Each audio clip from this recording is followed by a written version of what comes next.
All right, welcome everybody back to the STEM in the Gap podcast, where we try to bridge the gap between the majority and the minority in STEM fields. And today we have a special guest episode. I'm here today with Dr. Kalila Reddy, who teaches at the University of Massachusetts Lowell, is involved with the Medical Profession Admission Gap Initiative and Collaboration, also known as MAGIC, who, like us, are focused on minority career paths into STEM with medicine in particular. Dr. Reddy, could you further introduce yourself for the listeners? Just a little bit of insight into who you are and what you do. All right, sure. Thanks, Gavin. So my name is Kalila Reddie. I am an associate teaching professor over at UMass Lowell, and my primary focus is organic chemistry. So I navigate. I'm also associate chair of the department, which really means I help students through the graduation pathway, making sure they have all their requirements met and they graduate when they expect to. So, and of course, as you mentioned before, I am the director of the MAGIC program. That's great. Could you describe your background, where you come from, and some of the stuff about that's brought you to where you are right now?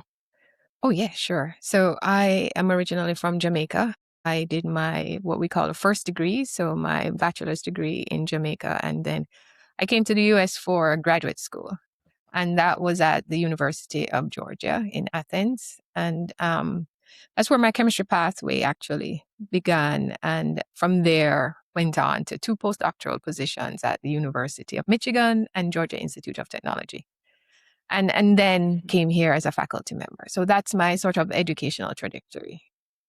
Yeah, I could tell from your accent. I'm also actually Jamaican. My dad is from Jamaica as well. He came here for his master's in architecture, so I think Okay. that's a pretty funny story.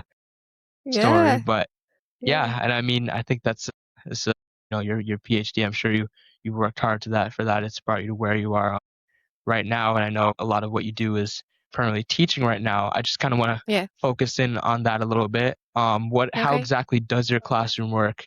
What are the how do you get students to internalize information? Because I know organic chemistry is a really difficult subject for a lot of students. So can you just give us a little insight on that?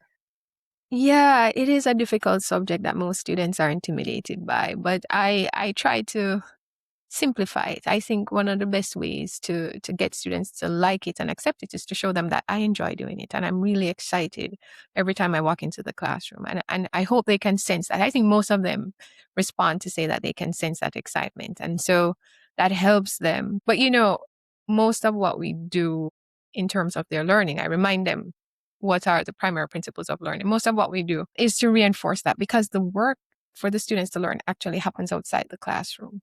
Right. I have 50 minutes with them 3 times a week, and that's not enough. So Yeah. I show them, very simple ways to understand stuff. I impart excitement and interest and learning strategies, and then I guide them after that. So that's how we kind of get it across in the classroom. It's not so much delivering content, but strategies. Okay. Yeah. Could you just go a little some of those like you said, some of the strategies, some things that students do outside of the classroom. What exactly are things that students can do outside the classroom to help them better taking the information? Because like you said, 50 minutes 3 times a week isn't really enough to take in such It's a not. complex subject. So Yeah, so we have sort of what we call an extended classroom for organic chemistry. We call it a tutoring program, but it does mean that we have about 10 really talented peer guides because the literature tells us, right? The cognitive literature tells us that students learn best when they learn from their peers. So we kind of right. create that environment for the class. And 5 days a week from about 9 to 5 every day. And sometimes after hours, we have students who have done the course before available to solve problems, to answer questions, to facilitate group work with students. So Yeah. that's kind of what we do to help make the course better. Yeah, that's great to hear. And I know I've heard from my dad, obviously, a lot about the Jamaican education system. And I know there's Yeah. certain distinctive things about that from the American education system. Is there any way you or you incorporate your previous experience from that into your teaching? What kind of methods do you use in the classroom?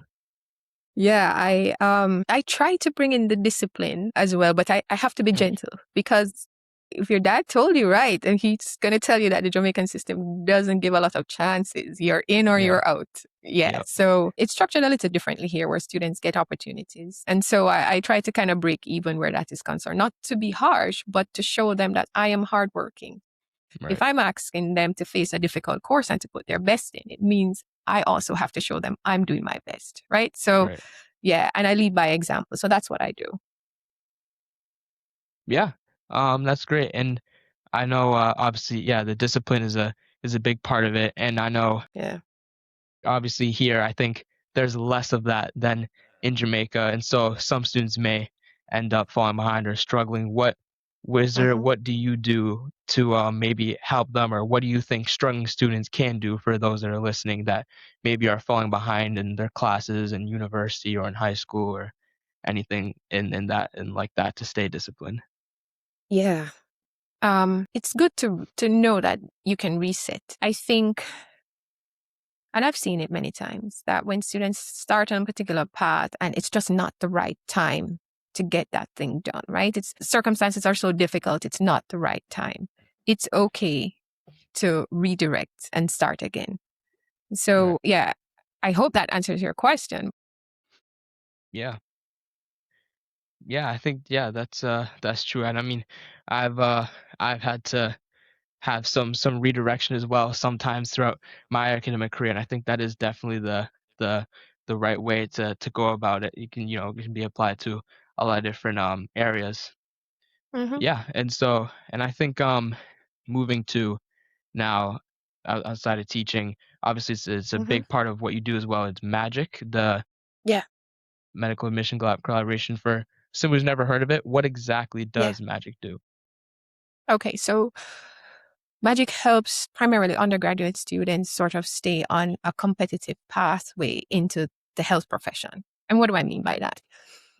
One of the most important, I think, value judgments that an admission committee makes is your academic performance, right? Your GPA Right. during your college years. And so when students get to the sophomore year, which is particularly challenging with organic chemistry and other difficult courses, even the best students will falter. And Right. so Magic was actually inspired by an article in the Boston Globe that studied valedictorians for a Mm, couple of years and looked at what their trajectory was like. So these are the best students who were graduating from Boston schools, right? yeah. And they looked at their college experience and found out that not a lot of them, when they went into top schools, achieved what they wanted. And Mm, so, yeah, so their academic trajectory was very poor. And a portion of them wanted to be physicians, they wanted to be dentists, and they could not. And they just did not have that academic support. When they interviewed them, their preparation for college, they thought wasn't good, and also the support mm, that was there through the difficult second year of college, right? And they highlighted chemistry. And right. so I went to the administration here and I was very passionate about wanting to do something about that. Well, we get a few valedictorians at UMass, but we get students who are 100% heart in, they want to become physicians, right? Right. And yeah, and so I thought, let me do something to help them get through first and second year, chemistry being the focus. Math is a difficult subject as well, but not so much Yeah. emphasized for pre-health, but let's help them get through chemistry. And so the magic program was supported by the university, still is, and that's where it was born. So we hire talented students. We used to have, Saturday workshops where we're bringing guest speakers in, but I've kind of narrowed the focus now to not just explaining to students what a career in medicine is like, because they have lots of opportunity to learn that. But Right. let's get down to achieving academically. Let's Right. do that. And then everything else will fall into place. So that's what Magic is designed to do. So we have intensive tutoring round the clock for students who sign up for the program. And I Mm, sort of monitor them to make sure that they're successful. And by far, every time we've looked at the grade distribution, students who participate in Magic are top performers in organic chemistry. They do well. wow. Yeah, Yeah. that's a great thing to hear. And I mean, when I saw it, I was like, wow, like this is something that I think a Yeah. lot of places are needing, and I think to have it at UMass Lowell is great. what I'm Yeah. wondering is, do you think there's any way or any possibility that something like this could be implemented on a wider scale? Maybe you have some sort of version of it in high school for students who maybe have that ambition, but they don't really have the resources or the knowledge, right? There's not that support system behind them as may have. And Yeah. I might also note that this typically happens to a lot of minorities where they don't have that Yeah. same resources Yeah. behind them. Could you give your take on that? Yeah, I absolutely think a model like this could work in high schools. It takes a kind of that serious mentality that your dad is imparting on you and telling you Mhm. about.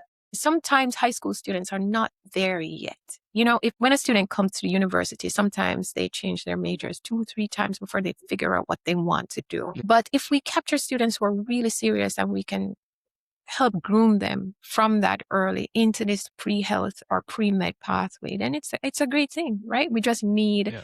them to be really focused and to understand if this is what they want, then this is the work that needs to be put in. So yes, this definitely could be implemented in a high school. Yeah. I mean, yeah, and I think that definitely be something that would have a lot of impact because I've seen stories, I've seen kids that I've known who have had that the heart to want to succeed, but they're not there.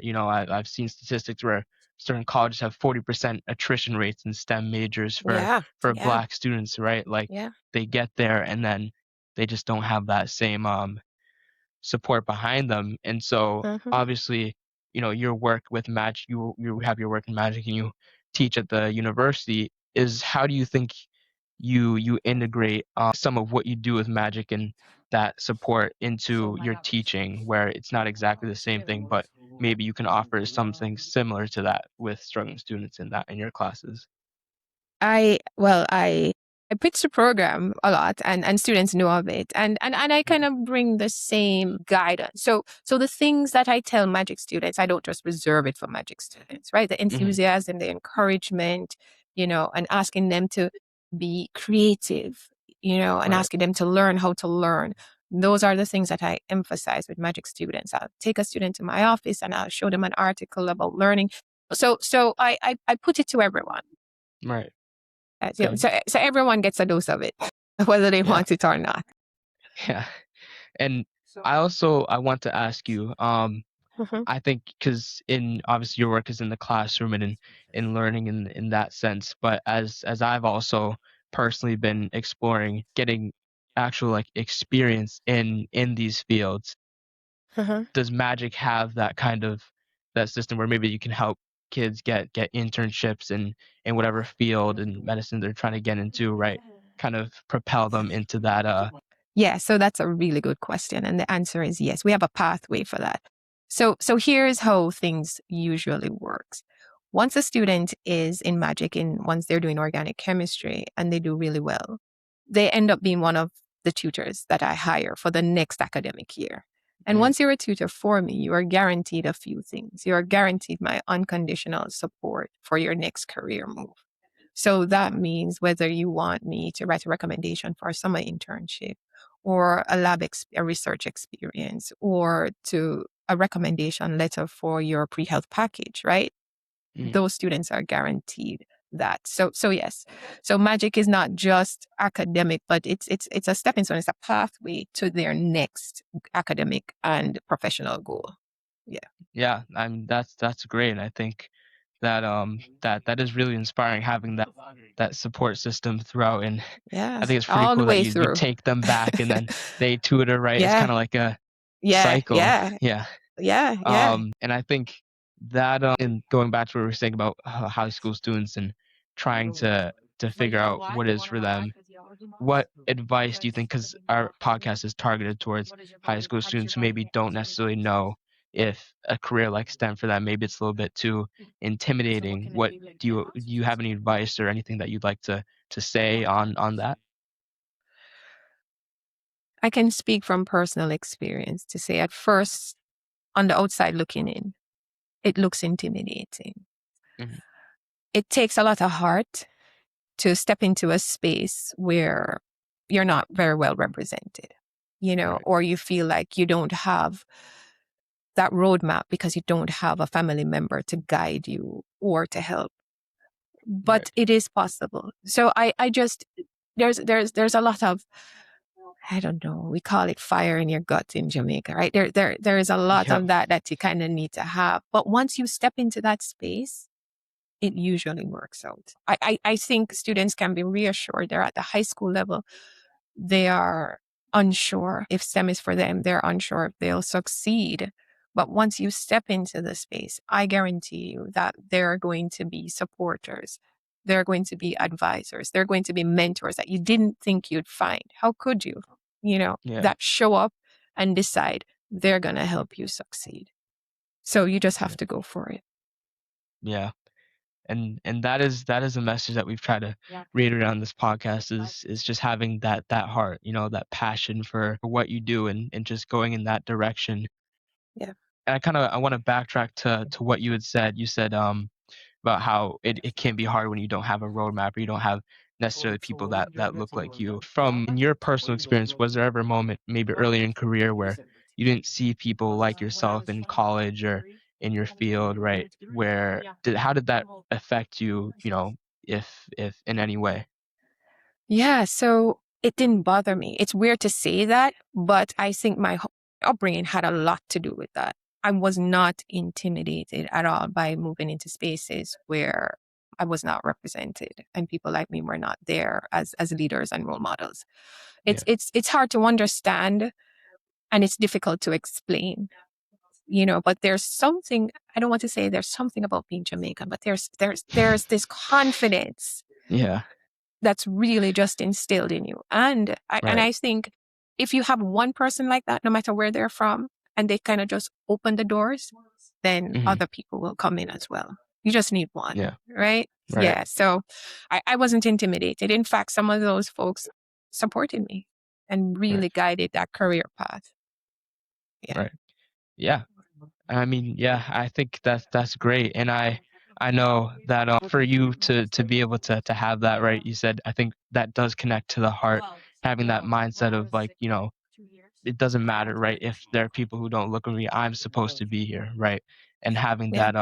that mindset. What exactly do you think maybe high schoolers can implement to have something similar to that where they don't have maybe as much intimidation as feeling underrepresented, and to be able to get to a point where they're just not as affected, right? They can move through it. How would that kind of look?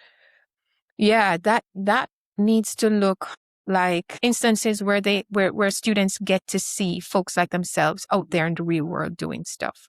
Meaning, Mhm. I think the simplest form would be to have an expert, a minority expert in any particular field, Mhm. interact with students.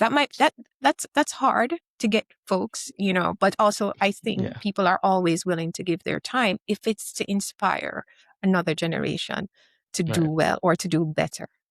So, and I've sort of thought about how to do this as well, bring in, and I think what people really need is to see it can be done. Right. I did it. This Yeah. person did it. It can be done. Yeah. Yeah. I mean, yeah, and I think that's part of why I wanted to bring guests on here, people like you who have, gotten that degree, gotten that PhD, had an impact in their space, right? And I think that having some sort of a plan of someone who they came from something similar to me, or they have that similar perspective, right? And you can just model yourself after that.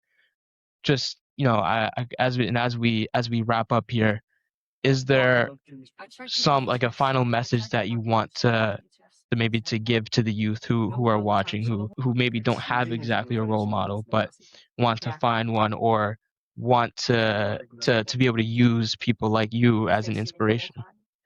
Yeah. So don't get me wrong. There are lots of hard, it's hard. It's hard to do. Right. Right. But I think, students want to, and I'm just saying this from my heart, Hmm. people don't ignore excellence. It's Hmm. impossible. Yeah. So you just have to be really good. work hard to be the best, and you can't be ignored. And if you can't Mm, be the best, show up all the time. I mm, once I gave a talk to students, and I pulled up basketball statistics, because those summer students, everybody was into basketball. It was, yeah. and so I asked them, well, tell me who is the best player. And we looked at the stats. Okay, tell me who is best at this. And, male and female. And you know what Mm, those statistics said? That the best players, their averages, whether it's free throws or 3 points or whatever, it was about 50%, right. which means they're about average. But what happens is that they're consistently good. So they Mm, don't have good days and they don't have bad days. They show up with their best self every single time. And that makes mm, them better than the rest, right? mm, So it's right. going to be a hard journey, you Mm, know. So, anybody out there who's listening and wants to be inspired by this, but you just show up every day with your best self, and it yeah. will be all right. Man, I can't even. That's great stuff. And I'm feeling inspired by that too. Yeah, just show up, give it your best, and things will Yeah, fall into place. it will. It will. It'll fall in line. Yeah.